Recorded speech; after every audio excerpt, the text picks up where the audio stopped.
8 consells per adoptar una mascota. 1. Et pots comprometre?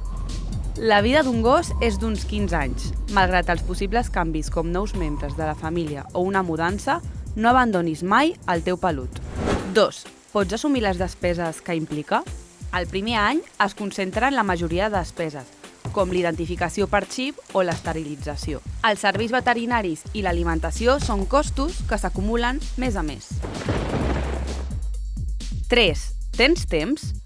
Per la salut física i mental del teu pelut és necessari el joc, l'afecte, l'educació i els passejos, la qual cosa pot afectar la teva rutina degut al temps requerit.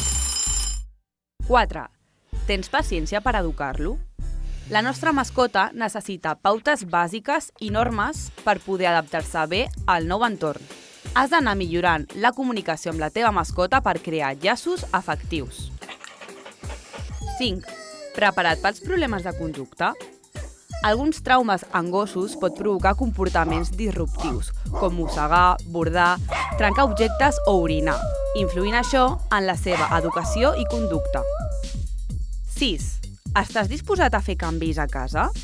Analitza i adapta el teu espai per la teva mascota. Considera el contracte de lloguer o les normes de la comunitat segons correspongui. 7. Hi ha un acord de la família? Tingues en compte les necessitats que comporta la convivència amb nadons, persones de mobilitat reduïda o al·lèrgics, entre altres. Planifica també la cura del teu pelut en cas d'absències. 8. Tens altres mascotes? Si ja tens una mascota a casa, valora les característiques d'aquesta i de la nova i pensa si són compatibles. Has d'invertir temps per realitzar correctament el procés d'adaptació. Si vols una mascota, pensa tu.